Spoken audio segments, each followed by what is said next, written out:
Welcome to Wind Down with Sly. Please enjoy the featured presentation, The Traveling Musicians, a Grimm's Fairy Tale. The Traveling Musicians. An honest farmer had once a donkey that had been a faithful servant to him a great many years, but was now growing old and every day more and more unfit for work.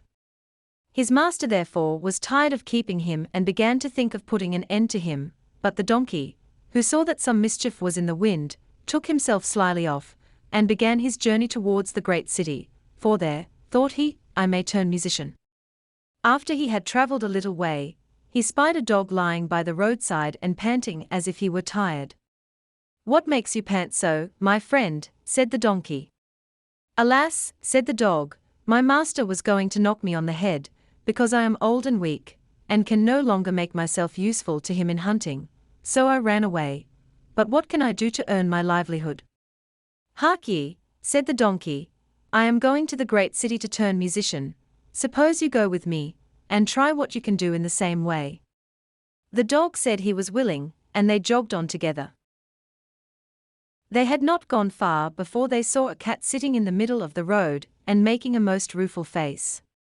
"Pray, my good lady," said the donkey, "what's the matter with you? You look quite out of spirits." "Ah me," said the cat, "how can one be in good spirits when one's life is in danger? Because I am beginning to grow old, and had rather lie at my ease by the fire than run about the house after the mice, my mistress laid hold of me, and was going to drown me, and though I have been lucky enough to get away from her, I do not know what I am to live upon." "Oh," said the donkey, "by all means go with us to the great city, you are a good night singer, and may make your fortune as a musician." The cat was pleased with the thought, and joined the party. Soon afterwards, as they were passing by a farmyard, they saw a cock perched upon a gate, and screaming out with all his might and main. "Bravo," said the donkey, "upon my word, you make a famous noise. Pray what is all this about?" "Why," said the cock, "I was just now saying that we should have fine weather for our washing day, and yet my mistress and the cook don't thank me for my pains, but threaten to cut off my head tomorrow, and make broth of me for the guests that are coming on Sunday." "Heaven forbid," said the donkey, "come with us, Master Chanticleer, it will be better, at any rate, than staying here to have your head cut off. Besides, who knows? If we care to sing in tune, we may get up some kind of a concert, so come along with us." "With all my heart," said the cock, so they all four went on jollily together. They could not, however, reach the great city the first day, so when night came on, they went into a wood to sleep. The donkey and the dog laid themselves down under a great tree, and the cat climbed up into the branches, while the cock, thinking that the higher he sat the safer he should be, flew up to the very top of the tree, and then, according to his custom, before he went to sleep, looked out on all sides of him to see that everything was well. In doing this, he saw afar off something bright and shining, and calling to his companions said, "There must be a house no great way off, for I see a light."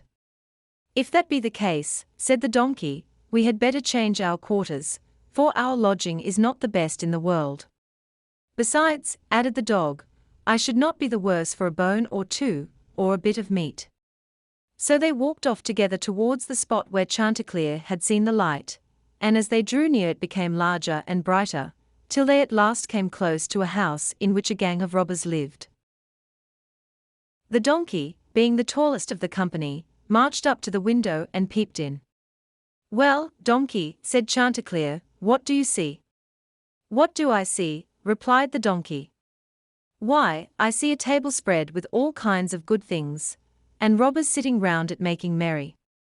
"That would be a noble lodging for us," said the cock.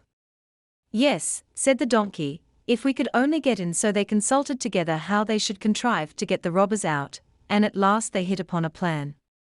The donkey placed himself upright on his hind legs, with his forefeet resting against the window, the dog got upon his back, the cat scrambled up to the dog's shoulders, and the cock flew up and sat upon the cat's head. When all was ready, a signal was given, and they began their music.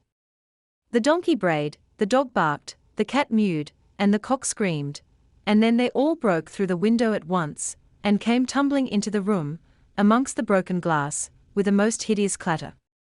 The robbers, who had been not a little frightened by the opening concert, had now no doubt that some frightful hobgoblin had broken in upon them, and scampered away as fast as they could. The coast once clear, our travellers soon sat down and dispatched what the robbers had left, with as much eagerness as if they had not expected to eat again for a month.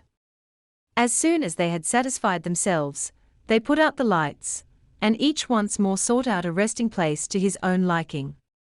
The donkey laid himself down upon a heap of straw in the yard, the dog stretched himself upon a mat behind the door, the cat rolled herself up on the hearth before the warm ashes, and the cock perched upon a beam on the top of the house, and as they were all rather tired with their journey, they soon fell asleep.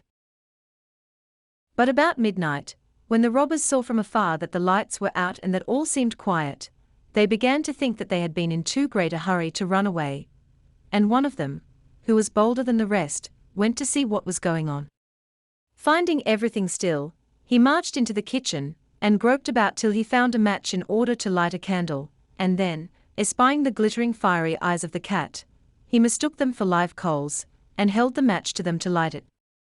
But the cat, not understanding this joke, sprang at his face, and spat, and scratched at him. This frightened him dreadfully, and away he ran to the back door, but there the dog jumped up and bit him in the leg, and as he was crossing over the yard the donkey kicked him, and the cock, who had been awakened by the noise, crowed with all his might. At this the robber ran back as fast as he could to his comrades, and told the captain how a horrid witch had got into the house, and had spat at him and scratched his face with her long bony fingers, how a man with a knife in his hand had hidden himself behind the door, and stabbed him in the leg, how a black monster stood in the yard and struck him with a club, and how the devil had sat upon the top of the house and cried out, "Throw the rascal up here."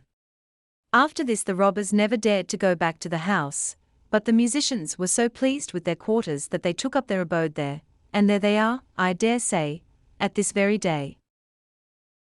The end. Hope you enjoyed the reading of The Traveling Musicians by Jacob Grimm and Wilhelm Grimm. This has been Reading Time, brought to you by the Wind Down with Sly. Please like and subscribe to the channel. Select the notification button to receive updates of new content.